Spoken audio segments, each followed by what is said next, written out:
তো আপনার তো অনেক বড় বড় দুধ, সো এগুলো একটু ডাইকা রাখেন, নাহলে পোলাপাইনে নজর দিব। অনেক দিন আগে যখন আমি দেশে ছিলাম, ঠিক আছে, তখন আমি আমার বাসার পাশে জিম ছিল, তো জিমের থেকে আইতেছি, আমার একটা কি 2 কোয়ার্টার একটা প্যান্ট পইরা, ছোটো একটা গেঞ্জি পইরা জিমের থেকে আইতেছি, ঠিক আছে। তো অনেক হুজুর আমারে ধরলো, তো হুজুর ডাক দিল, ডাক দেওয়ার পর চিন্তা করছি হুজুর ডাক দিছে অবশ্যই কইব যে ছোটো প্যান্ট পরে বারোশো কি লেগিয়া হ্যান ত্যান বকর চকর আদা রসুন আরও কত কিছু, হ্যাঁ এইটাই কইব আর কি কইব।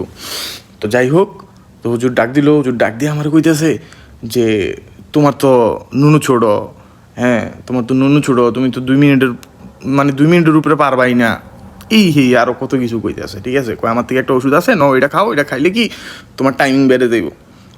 আমি তো ভাই সব তো আমার মাথার উপরি দিয়ে যাইতেছে, ঠিক আছে, মানে হুজুর ডাক দিছে নামাজের কথা কইব, ছোটো প্যান্ট পড়ছি ওইটার কথা কইব না, কইয়া কইতেছে তোমার দন ছোড়ো, মানে তখন কি পাশে দিয়া আরো 2-4টা মহিলা যাইতেছে।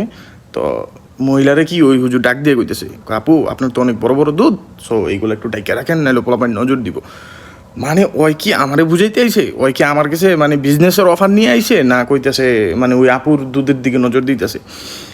মানে কিছু কিছু হুজুরের জন্য সব হুজুরদের কি বদনাম হইতেছে, হ্যাঁ এই সব হুজুরদের জন্য সব হুজুরদের কি বদনাম হইতেছে। মানে তোর দরকার আছে, তুই আমার ডাক দিস ছোটো প্যান্ট পড়ছো কি লেগা, নামাজ পড়ো, এই করো তুই কইবি, তোর এটা করার অধিকার আছে, তুই কইবি। কিন্তু তুই এটা কস কেন যে আমার নুনু ছোড়ো, আমি পারবো না, 2 মিনিট রূপে থাকতে পারবো না। আবার ওই মহিলার দিকে কস আপনার দুধগুলো তো অনেক বড় বড়, দয়া করে একটু ডাইকে রাখেন। তো তোর নজর ওই জায়গা যায় কেন?